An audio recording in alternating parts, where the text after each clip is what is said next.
Yang Caturatna, Guru Buddha Dharma dan Sangha, Om Guru Lien Sen Siddhi Om. Saudara-saudara Dharma yang berbahagia, terimalah salam kasih dalam Dharma. Namo Buddhaya. Semua agama mengajarkan nilai bakti yang luhur kepada umat. Begitu pula dengan agama Buddha. Salah satu sutra yang terkenal dari agama Buddha adalah Fo So Fu Mu En Zhong Nan Bao Jing, yang disingkat sebagai Sutra Bakti Seorang Anak. Dosa yang paling berat dalam agama Buddha disebut Uni Cui, dosa pancanan taryani. Di antaranya adalah dosa membunuh ayah dan ibu, yang mana yang bersangkutan kelak akan terjerumus ke dalam neraka avici yang siksaannya tak pernah kunjung selesai. Sesungguhnya, seorang anak yang selalu melawan kehendak orang tua atau yang bersikap kasar kepada orang tua akan membuahkan karma buruk yang cukup berat. Ada sebuah ungkapan berbunyi, Bai San Xiao Wei Xian, Wan Yin Wei Shou. Kebajikan paling utama adalah bakti. Kejahatan paling berat adalah zina. Kalimat ini berasal dari sebuah kitab klasik berjudul Wei Lu Ye Hua, yang bermuatan tentang akhlak mulia anak manusia. Meskipun bukan kitab suci agama Buddha, tapi kitab satu ini amat berjasa sebagaimana kitab yang satu lagi yang lebih populer berjudul Di Zi Gui, Pedoman Anak Mulia. Juga telah banyak mendidik anak-anak menjadi santun dan berakhlak mulia. Kitab Di Zi Gui disusun oleh seorang cendekiawan bernama Li Yixiu pada abad ke-17 saat Kaisar Kangxi memimpin di dinasti Qing. Mari kita simak sekilas isi cuplikan Di Zi Gui dalam bab Ru Zi Xiao, yaitu bab berbakti. Fu Mu Hu Ing Wu Huan. Orang tua memanggil, lakukanlah tanpa malas. Nah, ini orang tua kalau sudah memanggil, anak-anak zaman sekarang tuh banyak yang tidak menyaut. Sampai mungkin 10 kali baru ya ma, ya pa. Nah, itu tidak benar. Fu mu ming xing ulan. Orang tua menyuruh, lakukanlah tanpa malas. Jadi orang tua kasih tugas, kita mesti lakukan dengan sungguh-sungguh, jangan malas-malasan. Fu mu jiao, xu jing ting. Orang tua mendidik, dengarlah dengan penuh hormat. Nah, zaman sekarang orang tua itu menegur, mendidik. Anak-anak zaman sekarang tuh tidak mau dengar, ya, menganggap itu tidak ada. Nah, itu tidak benar. Fu mu zi, xu sun cheng. Orang tua menegur, terimalah dengan baik. Jadi hal ini sulit ditemukan di zaman sekarang lagi. Nah, ini dalam Di Zi Gui ini banyak membahas bagaimana sikap seorang anak terhadap orang tua. Satu lagi, Chu Pi Gao, Fan Pi Mian. Bepergian mesti pamit, pulang mesti hadap. Nah, ini jadi kalau sebagai anak pergi dari rumah tuh mesti pamitan sama orang tua, dan pulang tuh mesti hadap. Jadi jangan tuh pergi pulang tanpa pamitan, tanpa menghadap, dianggap seperti hotel. Itu tidak benar. Kalaupun semua ini ditaati dengan baik, ini masih sebatas kewajiban, ya, belum berupa nilai plus, tidak perlu dipuji. Lantas yang mana yang pantas dipuji, saudara-saudara? Ada sebuah kisah bakti dalam catatan sejarah menyebutkan bahwa pada Kaisar Qianlong dari dinasti Qing memimpin di Tiongkok. Waktu itu Geng Zinian, Geng Zinian ini, tahun ini Geng Zinian. Geng Zinian itu udah terkenal sekali banyak musibah yang dahsyat.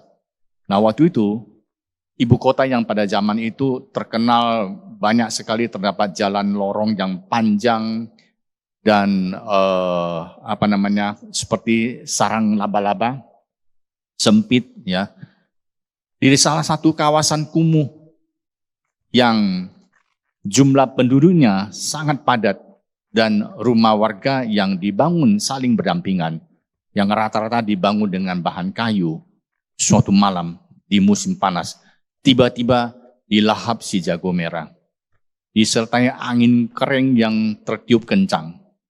Dalam waktu relatif singkat, kawasan yang terkenal padat penduduk itu langsung menjadi lautan api yang mengerikan. Api berkobar dengan ganas. Dinas pemadam kebakaran setempat datang dengan cepat, tapi itu pun tidak mampu untuk menyelamatkan rumah penduduk. Setelah 2 hari 2 malam berselang, setelah asap tebal mulai menipis, sisa puing bangunan boleh kata menjadi datar dengan tanah. Banyak korban yang tidak sempat melarikan diri, ribuan orang. Bagi warga yang luput dari amukan api, masing-masing kembali ke lokasinya untuk membersihkan puing-puing yang sudah menjadi arang. Namun ada sebuah fenomena yang mengejutkan seluruh warga.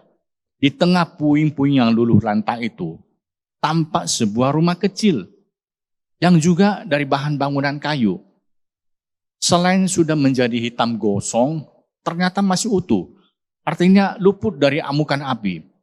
Tetangganya masih dapat mengenali rumah tersebut. Penghuni rumah itu hanya 2 orang, yaitu seorang ibu yang sudah tua bersama anak mantu perempuannya. Saat warga memasuki rumah yang masih utuh itu, tampak 2 orang saling berpelukan dalam selimut basah. Wajah mereka sudah hitam semua, mereka berdua ketakutan dan gemetaran. Setelah disapa, mereka baru sadar ibu dan mantu ini tidak mengalami luka bakar, hanya mengalami syok berat. Berita ini segera menyebar kemana-mana. Tak seorang pun yang dapat menjelaskan mengapa rumah kecil yang terbuat dari kayu ini bisa selamat dari amukan api. Mengapa 2 orang yang lemah ini bisa bertahan hidup di kepung asap tebal. Namun jawaban dengan versi lain segera beredar pula. Ya, tak salah lagi. Sebenarnya semua orang mengenal anak mantu perempuan ini.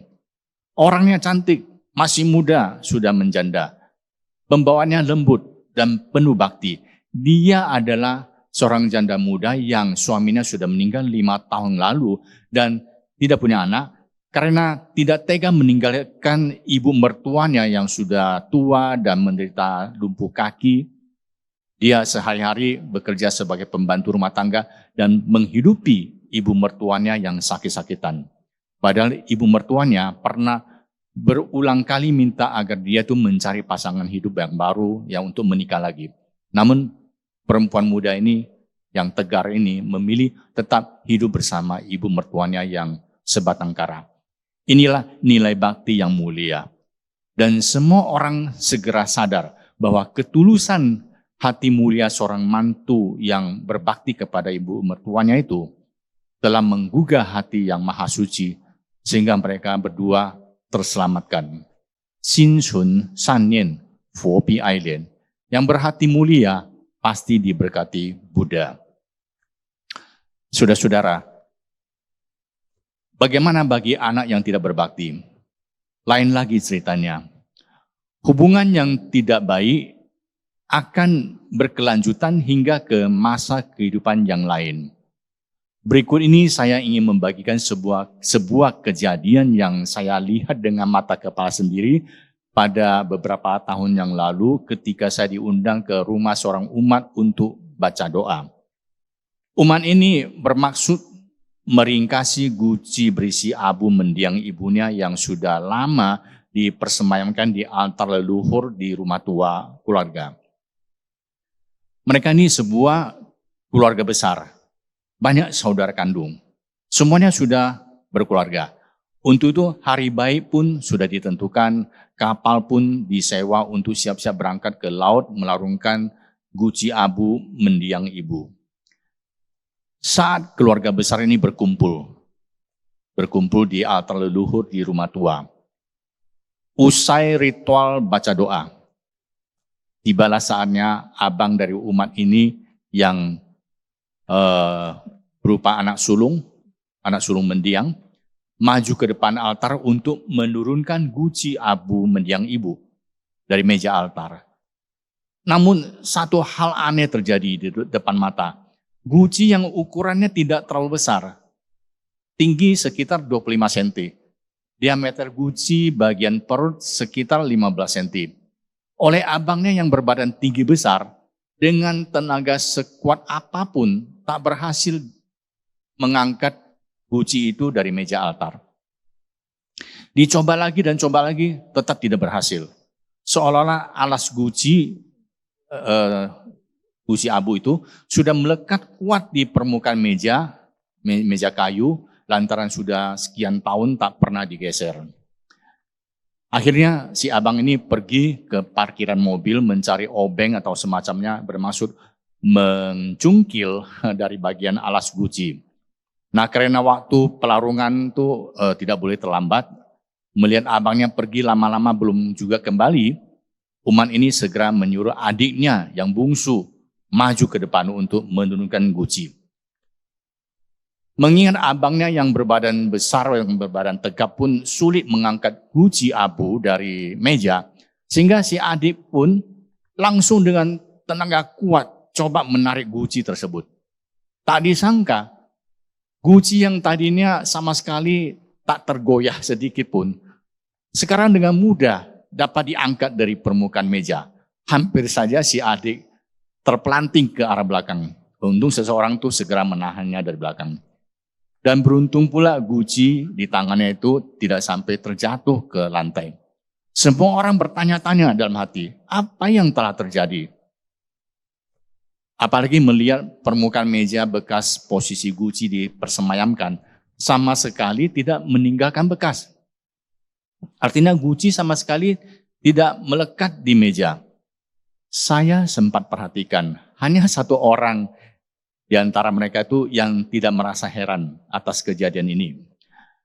Saat mobil beriring-iringan menuju ke pantai, saya satu mobil dengan umat ini, dan saya segera minta ia cerita. Sebab dari wajahnya saya yakin umat ini punya jawaban yang masuk akal. Ternyata benar.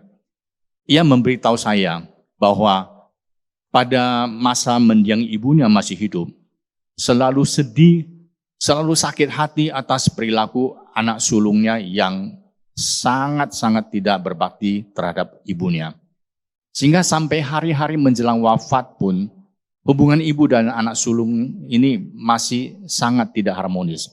Dan nyatanya anak sulung ini pun tidak pernah bermaksud mohon ampun kepada ibunya di saat-saat terakhir.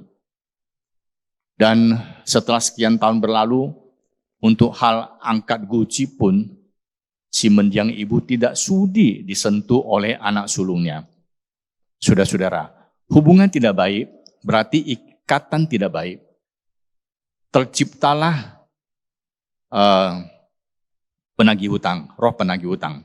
Ya, jadi hubungan tidak baik, ikatan tidak baik. Siapa yang hutang siapa? Berarti pihak yang berperilaku tidak benar, dalam hal ini si anak sulung yang durhaka, katakanlah si A, pada kehidupan akan datang si A akan dibayang-bayangi oleh seseorang yang mungkin akan hadir dalam kehidupan si A sebagai orang yang sangat dekat, sekaligus sebagai orang yang sangat membenci si A dan selalu mempersulit si A. Nah, saudara-saudara, janganlah menyakiti orang lain, siapa saja. Kalau sudah terlanjur, ingat, mohon maaf. Jangan biarkan ikatan tidak baik ini berkelanjutan.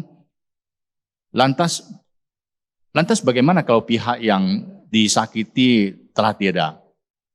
Tetap mohon ampun atau tobat. Untuk itu, saudara-saudara, marilah kita selalu berperilaku yang santun, bakti, dan beretika baik. Semoga semua makhluk berbahagia.